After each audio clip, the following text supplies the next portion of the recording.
Uno de los tweets casi más graciosos cuando se anunció mi renuncia fue: si la señora Hero hubiera sido hombre, se le habría acusado de Me Too.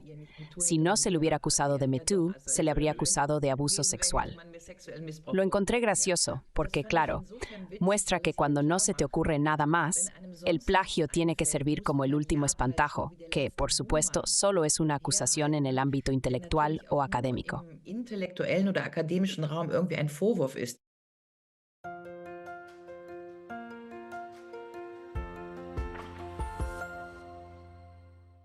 Hallo und herzlich willkommen auf Neutrality Studies. Hola y bienvenidos a Neutrality Studies.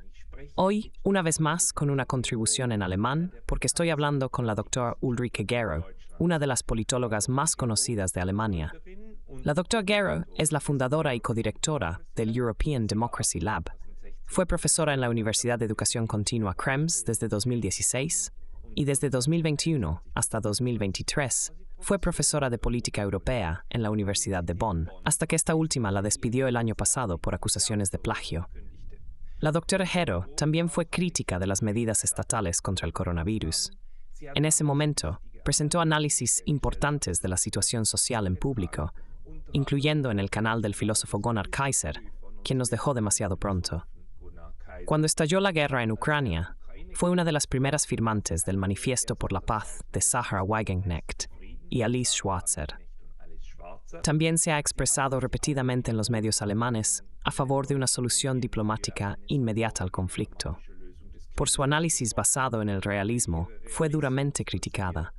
Personalmente, considero a la doctora Hero como una de las más grandes pensadoras alemanas de nuestro tiempo. Por eso, es un honor especial para mí poder hablar con ella hoy. Doctora Hero, bienvenida. Frau Gero, herzlich willkommen. Hola, estoy realmente muy contento.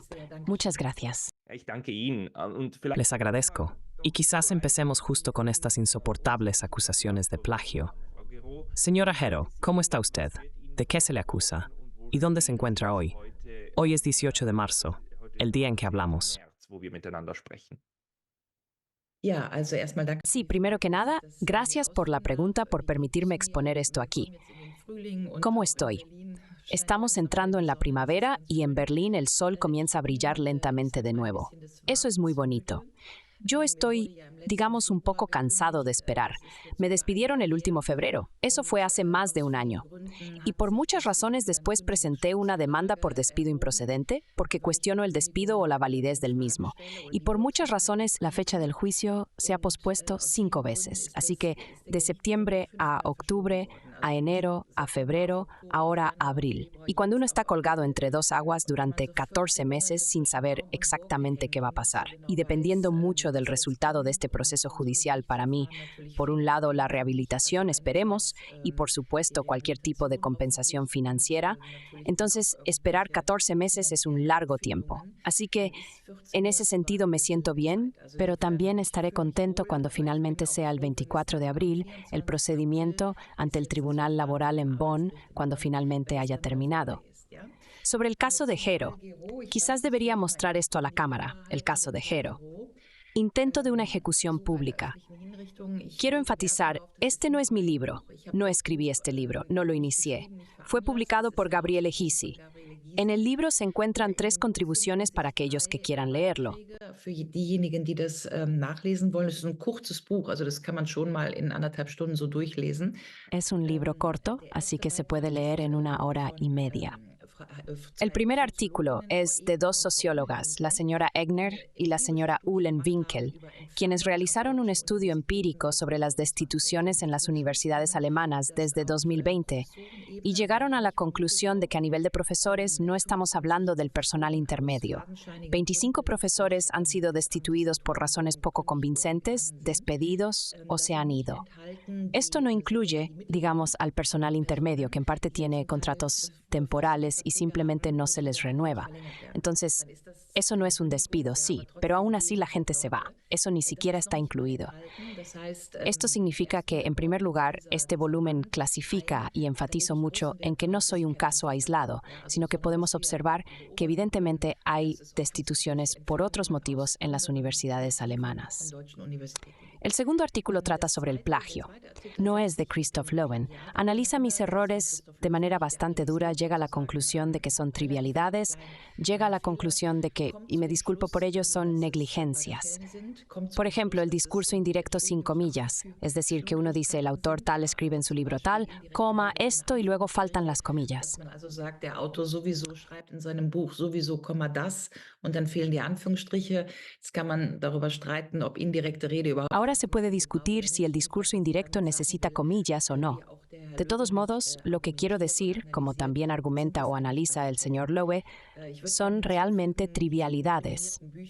Me gustaría añadir que los libros incriminados de los que se habla los escribí en 3 semanas cada uno. Eso no es mucho tiempo. Tampoco hay tanto trabajo de edición. Así que ya me he disculpado públicamente por las negligencias en estos libros no científicos. Eso también es importante. No son trabajos de calificación científica que hayan negligencias, pero para mencionar una dimensión, si se quisiera expresar en términos porcentuales, es decir, el número de palabras sobre el volumen del libro, estas negligencias están en el rango del 0,98 al 2%. Así que en principio se podría considerar dentro de la tolerancia de errores. Para comparar, el Tribunal de Justicia Europeo o la Corte de Cuentas Europea ha señalado ahora que en la adjudicación de fondos públicos de la UE, donde se otorgan cantidades de millones, hay una tasa de error del 4,5%. Y por eso ningún funcionario de la Comisión deja su puesto de trabajo. Así que, solo para aclarar la dimensión, y por estas realmente pequeñeces, por supuesto, no se me confirmó. Así que esa fue la excusa. Esta acusación de plagio fue, digo excusa, ¿sí? ¿O fue la razón por el despido? Oder war der Grund für die Kündigung. Und deswegen habe ich Kündigungsschutzklage erhoben, weil ich eben denke. Y por eso presenté una demanda por despido improcedente, porque creo que esos errores están dentro de un margen de tolerancia, que no eran libros científicos y que, digamos, una reprimenda quizás hubiera sido suficiente, pero no un despido, especialmente un despido sin previa consulta conmigo, para advertirme o incluso informarme. El tercer artículo en el volumen, de nuevo, es de Roberto de la Puente. Es un autor que intenta trazar cronológicamente todo el evento. Entonces, cuando dije que en público, ya sea sobre las medidas contra el coronavirus o sobre la guerra en Ucrania, ¿cuándo se hicieron las acusaciones de plagio? ¿Quién las hizo? ¿Quién las hizo? ¿Qué relación tienen las personas que hicieron las acusaciones conmigo? ¿Y él traza eso? Y si lo trazas, puedes llegar a conclusiones interesantes. Así que, por supuesto, hay una coincidencia temporal entre los momentos en que expresé críticas sobre el coronavirus, sobre Ucrania, y luego vinieron las acusaciones de plagio. Son libros antiguos. Entonces, un libro de 2016, que también fue presentado a la universidad para su evaluación cuando me contrataron, podrían haber encontrado los errores ya en 2016 o en el momento de mi contratación, pero se encontraron después de que me expresé públicamente. ¿Entienden? Ese es el contexto temporal que Roberto de la Puente dibuja aquí, y también nombra a ciertos actores que también son siempre los mismos actores. Die auch immer die gleichen Akteure sind, benennt. Ja, also es geht ganz konkret. Se trata específicamente del papel del FAZ, se trata específicamente del papel de un politólogo de Trier, de quien provienen los 3 artículos de acusación, y eso se puede leer todo y luego formarse una opinión al respecto. Por lo tanto, estoy agradecido de que este libro exista porque está bien investigado por 3 autores y en realidad me alegra que el libro esté recibiendo bastante atención. Me han dicho en la editorial que ahora hay como 3,000 copias vendidas. Eso es en realidad ya un número considerable de ventas. Además, el libro incluye una documentación. Hubo un total de 186 artículos de odio sobre mí, es decir, odio y hostigamiento, profesora controvertida. Y para decirlo brevemente, duele mucho cuando eso sucede. Así que duele mucho cuando tantos artículos son tan masivamente de personas que ni siquiera me conocen personalmente, mucho menos llaman para conocer mi opinión. Eso sería buen periodismo, que la afectada sea entrevistada. Sí, eso no sucedió en absoluto. Así que hubo una avalancha de un total de 186 artículos. De ellos, 50 están documentados en el libro, es decir, documentados qué periódico, cuándo, dónde y así sucesivamente. Y el libro también documenta el comunicado de prensa de Universidad de Bonn tras la publicación de mi libro final.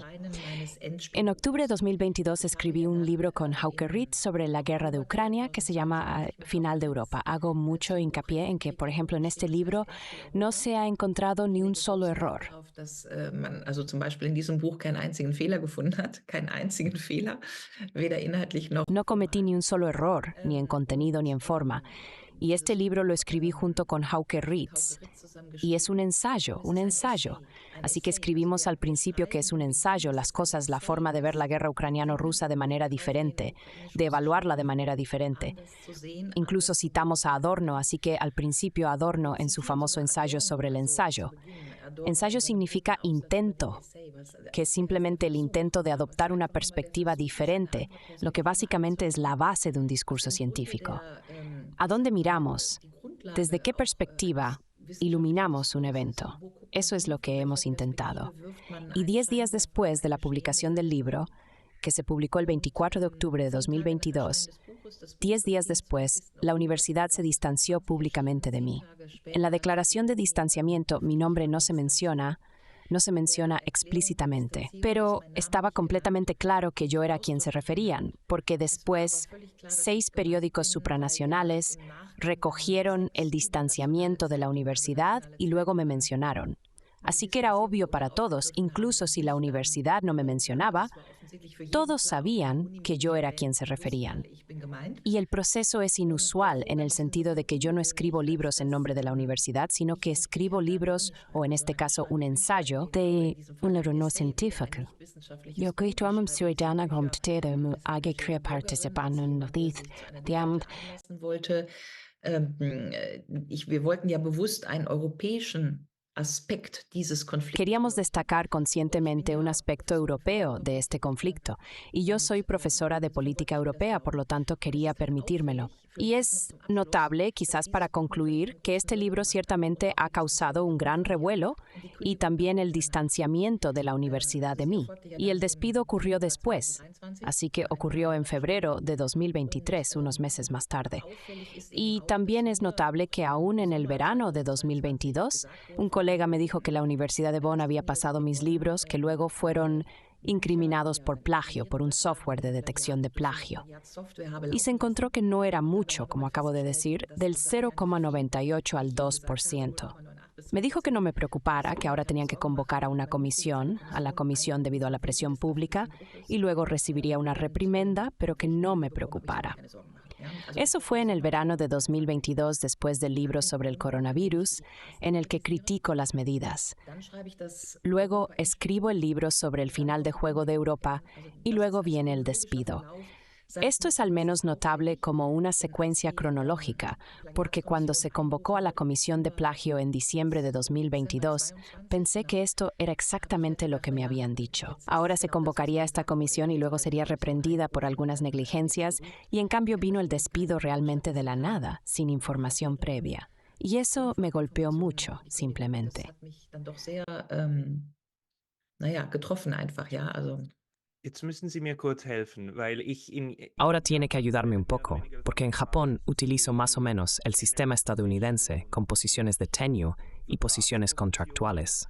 En Europa, en Alemania, el sistema es algo diferente, pero justo en Alemania, la protección de los empleados es extremadamente fuerte bajo su legislación laboral. Así que, en Suiza, por ejemplo, se puede despedir a cualquier empleado dentro de 3 meses. Pero eso no es posible en Alemania. ¿Por qué entonces se puede hacer con un profesor en una universidad, donde está claro que los profesores merecen una protección extra en la sociedad, precisamente por controversias? ¿Cómo es eso? También en términos de derecho laboral. Wie geht das? Also auch und arbeitsrechtlich? Ja, das werden wir ja, deswegen habe ich ja. Sí, por eso presenté una demanda por despido improcedente. Mi abogado está convencido de que eso no fue legal. Y por eso presenté una demanda por despido improcedente. Así que esa es exactamente la razón por la que ahora estoy esperando que un tribunal alemán, que se ocupará del caso el 24 de abril, espero determine que eso no está bien. Lo que digo es que no soy funcionaria, era demasiado mayor cuando fui nombrada.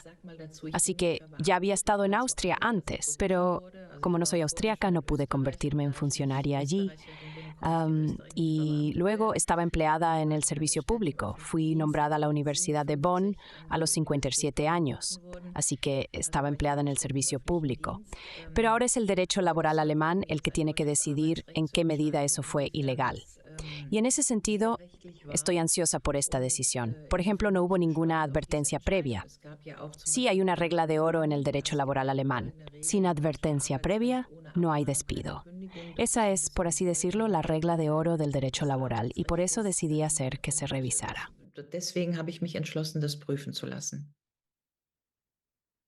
La universidad, por supuesto, nunca admitiría que este despido tiene algo que ver con sus declaraciones públicas, sino que ahora lo atribuirá todo a las acusaciones de plagio.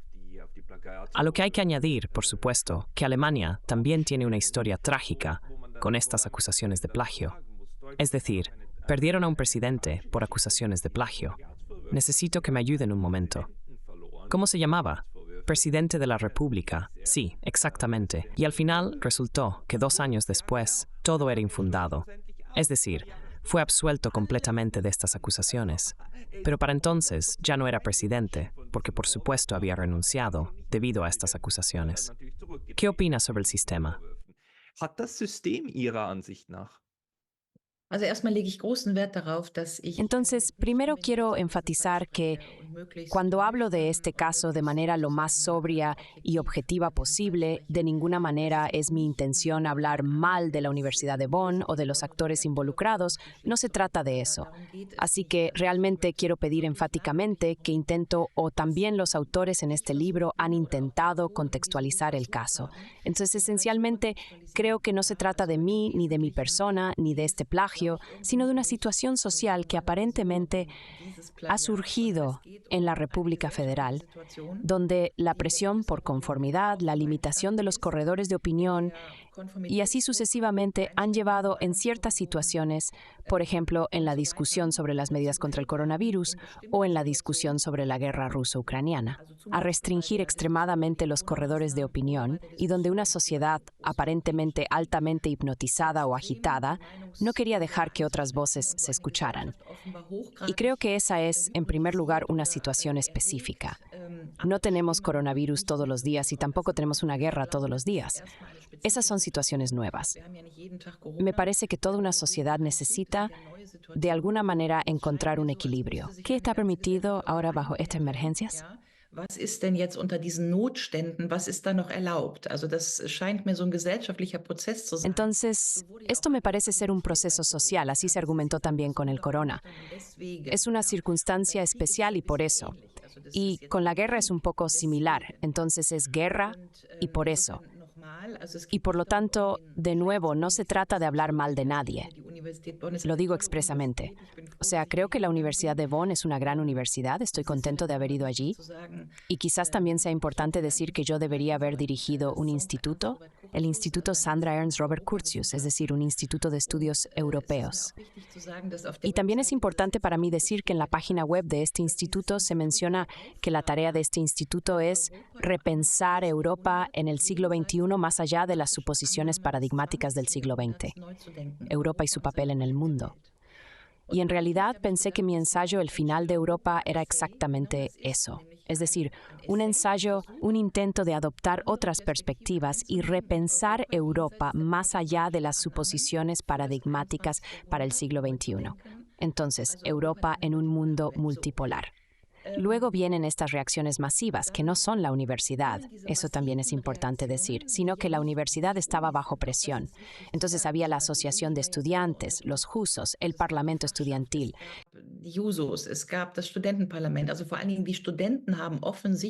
Así que ante todo los estudiantes, obviamente como jóvenes han ayudado, habría que reflexionar nuevamente sobre por qué es así. ¿Por qué precisamente los jóvenes que están en su fase creativa y crítica, pensando el mundo de nuevo, haciendo las cosas de manera diferente, por qué precisamente estos jóvenes han sucumbido a la presión de conformidad en los debates sobre el coronavirus y Ucrania? Eso es de hecho una pregunta interesante para la sociedad. Y en esta situación, escribo entonces en esta situación específica, es importante para mí decirlo porque no se trata de hablar mal de nadie, se trata solo de entender la situación. En esta situación, entonces, escribo estos dos libros críticos. Y una opinión pública agitada pone bajo presión a la Universidad de Bonn. Hubo durante semanas hilos en Twitter, hashtag Ulrike Gero debe dejar esta universidad, esta mujer daña la reputación de la Universidad de Bonn, y así sucesivamente. Sí, y uno solo puede imaginar que una administración universitaria realmente se siente presionada cuando experimenta algo así, y que en tal situación podrían ocurrir reacciones exageradas, que entonces uno se plantea, bueno, ¿qué hacemos ahora con esta mujer? Eso es fácil de imaginar. Por supuesto, el problema es que entonces ya no pudo haber más diálogo. Así que yo siempre estuve dispuesta a hablar, en cualquier momento también con el AStA, etc.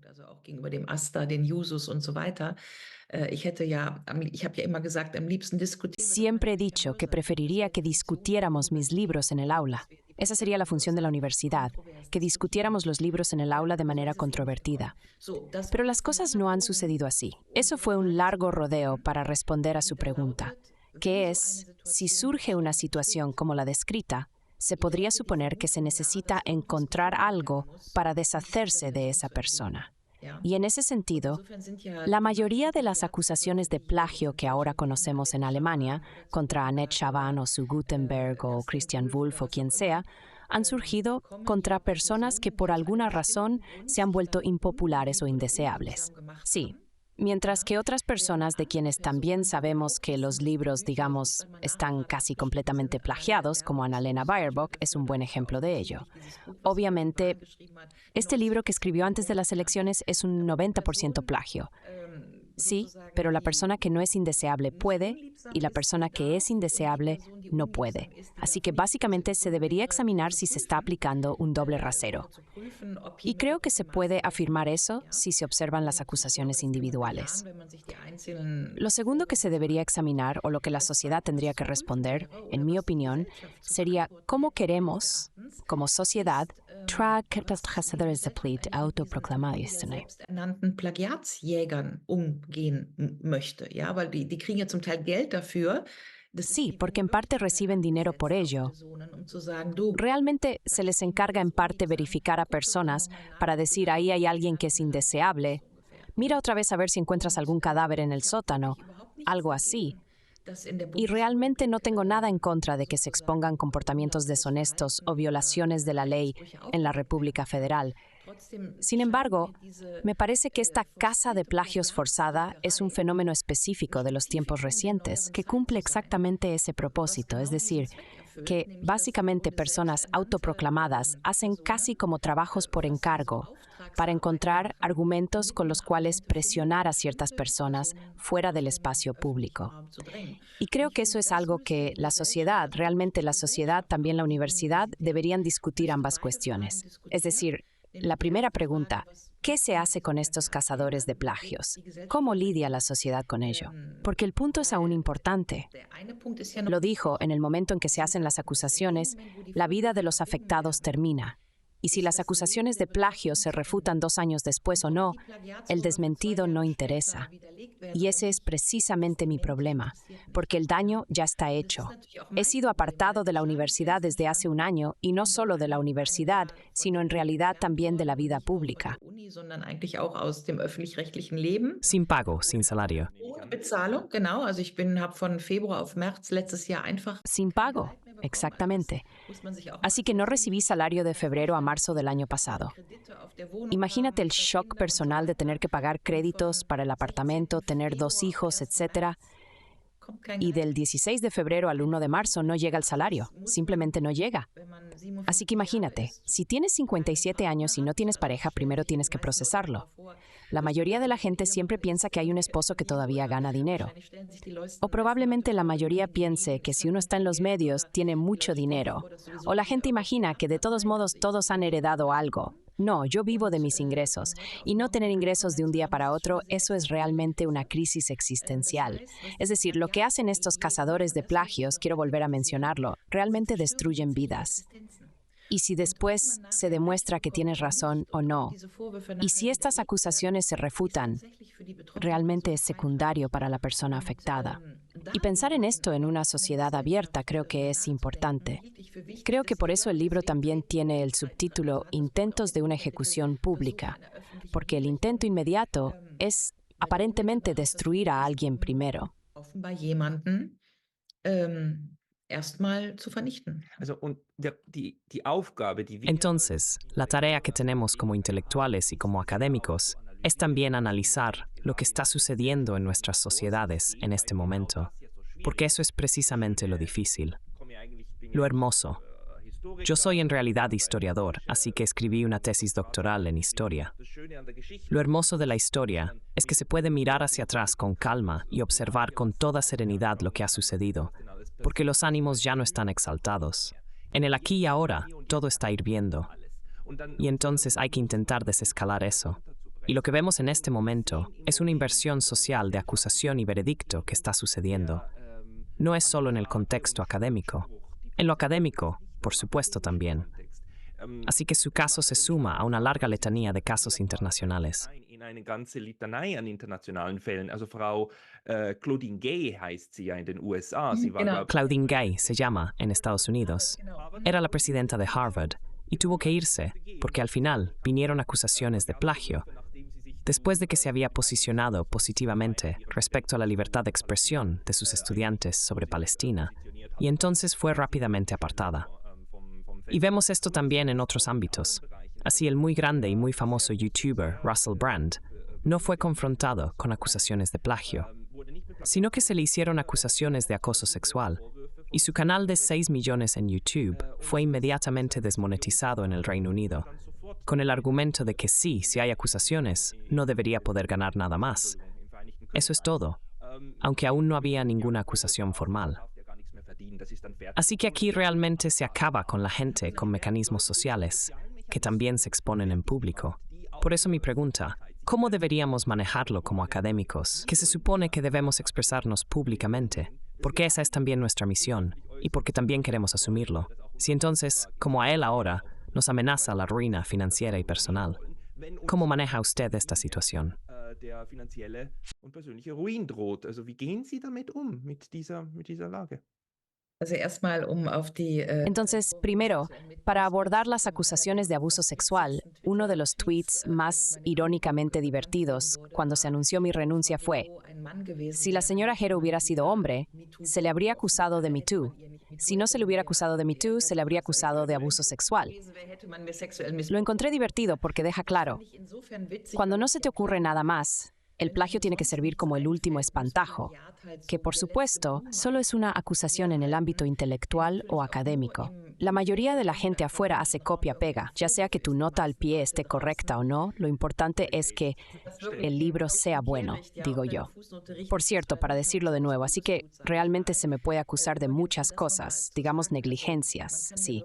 Sin embargo, en un año escribí libros de 200, 300 páginas sobre 2 temas diferentes, Corona y Ucrania, y ambos fueron bestsellers. Entonces, también se podría apreciar el esfuerzo intelectual y creativo y decir, sí, eso es un buen trabajo y hay algunos errores, entonces corrijo los errores y ya está. Eso sería un poco, el Bauhaus había dicho una vez, la forma sigue a la función. La forma sigue al contenido, mientras que hoy en día en el ámbito académico a menudo experimentamos lo contrario. Heute im akademischen Raum sehr oft das Umgekehrte erleben. Also wir haben ja bei Corona zum Beispiel formvollendete Studien erlebt. Así que hemos experimentado con Corona, por ejemplo, estudios perfectamente formados que luego examinaron a 3 sujetos durante una semana para decir que la vacuna es muy efectiva. Ahí es al revés. La forma se mantiene, la superficie está súper limpia, pero debajo no hay nada, solo para decirlo. Eso me parece muy importante. Vemos que el plagio a menudo tiene que servir como lo último que se puede sacar del sombrero cuando no se puede encontrar ninguna otra acusación. Por otro lado, y eso es algo que quizás también debamos considerar en principio de proporcionalidad, Si miras al ámbito político, digamos, el escándalo de la vacuna de Pfizer, es decir, la adquisición de las vacunas o Pfizer, un escándalo de peajes donde un ministro firma el contrato a pesar de saber mejor, aunque la sentencia del TJUE aún no esté, y todas estas cosas donde no quiero ni mencionar cum-ex, donde al menos se pueden alegar casos significativos de sospecha de corrupción que no son perseguidos penalmente, o donde tampoco hay comisión de investigación. En este sentido, también sería interesante para los sociólogos, para los historiadores, investigar sobre qué acusaciones reacciona una sociedad y sobre cuáles no. Welche Anwürfe eine Gesellschaft reagiert und auf welche nicht. Also was ist sozusagen ein Entonces, ¿qué es, por así decirlo, una acusación en la que una sociedad, una república dice, oh, espera, hay fraude y demás, pero no lo perseguimos? Pero ahí están unos pequeños errores por descuido y esos ahora deben ser perseguidos masivamente. Entonces, hay una desproporción presente. Es palpable. Eso sería lo primero. Y lo segundo, como dije, que la acusación de plagio es más o menos lo último que una sociedad, también interesante para los sociólogos, no puede invocar otros cargos. Es decir, la evasión fiscal es casi un delito menor. Digo, engañar a su esposa hoy también es un delito menor. Consumir drogas también. Entonces, ¿con qué quieren deshacerse de alguien que encuentran desagradable? Y el plagio, de alguna manera, todavía tiene efecto. Eso me parece interesante. También deberíamos abordar qué hacemos con ChatGPT. Es decir, si ahora, por así decirlo, hubo en Japón algún tipo de premio Nobel de literatura o algún premio literario japonés, donde la autora dijo que había escrito el 5% de su novela con ChatGPT. Incluso lo admitió en la ceremonia de premiación. Así que en ese sentido, esa es la pregunta, ¿cómo vamos a tratar el concepto de propiedad intelectual y estas acusaciones de plagio en tiempos de ChatGPT en el futuro? Exactamente.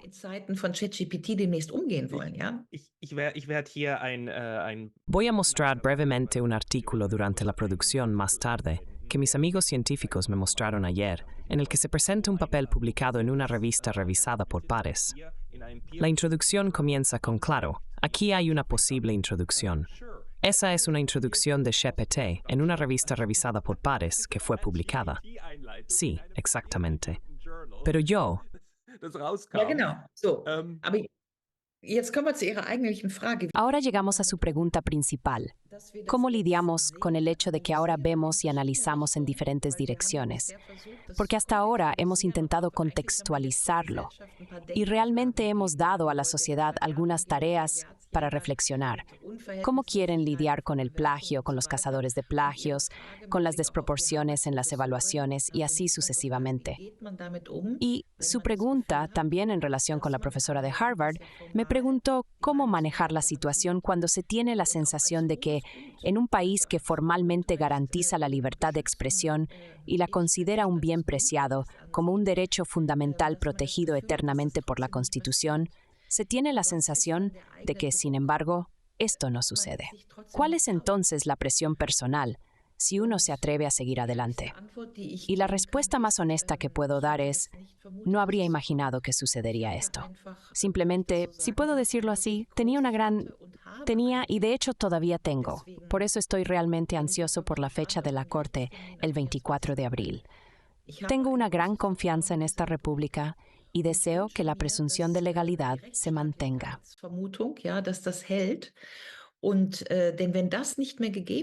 Porque si eso ya no se da, entonces realmente tendríamos que preguntarnos qué es la ciencia hoy en día. Así que la pregunta está sobre la mesa. Es decir, si tuviéramos que trazar esto a través de varios casos, usted ha mencionado el trabajo de los profesores, se podrían encontrar muchos otros casos de cultura de cancelación. Sí, también la señora Schroeter con sus libros sobre el Islam. Si tuviéramos que hacerlo así en varios casos, también en el debate de género, mujer y hombre, ¿quién puede aún decir eso? ¿Quién es expulsado de la universidad entonces? Así que hay muchos casos relevantes, también en diferentes campos de estudios, sí, biología, estudios islámicos, estudios europeos. Entonces, eso realmente significaría que ya no se puede pensar de manera diferente. Es decir, que nos quitan la posibilidad de iluminar las cosas desde otro lado. Y eso solo para decir, bueno, mi iluminación era la incorrecta, te doy la razón. pero que al menos se ponga el otro lado sobre la mesa otra vez. El otro lado debe ser escuchado. Sí, es ese famoso dicho latino que la ciencia es un discurso que solo puede funcionar si uno dice A y otro B, y luego llegamos a C, a una síntesis en algún punto. Irgendwo zu C und einer Synthese kommen, also Herrschaftsmeinung, Minderheitenmeinung und so weiter und so weiter. Entonces, opinión dominante, opinión minoritaria y así sucesivamente. Si eso nos es arrebatado, y esa sería la conclusión, que la posibilidad de iluminar las cosas de manera diferente es cada vez más restringida por esta limitación. Y esto a través de mecanismos que se vuelven autónomos. Un mecanismo es ciertamente los fondos externos, que básicamente solo escribes en la solicitud lo que sabes que es deseado. Entonces, eso es lo que se financia. Y lo que no es deseado, no se financia. Eso es en realidad una forma de censura sublimada. Es decir, ya sabes de antemano que con eso no vas a pasar. Si quiero dinero, mejor lo escribo de esa manera. Lo segundo son de hecho algoritmos que cuando operan un motor de búsqueda y luego construyen su curso de literatura, entonces el motor de búsqueda ya filtra todo lo crítico, por así decirlo. Eso significa que aparentemente tenemos procesos que refuerzan lo que en los años 90 ya se llamaba la pensée unique, es decir, el pensamiento uniforme, el pensamiento único. Y creo que, más allá del caso Giraud, digamos, ese es el caso para la sociedad. Es realmente una pregunta para la sociedad, si eso es lo que quiere. Frage an die Gesellschaft, ob sie das möchte.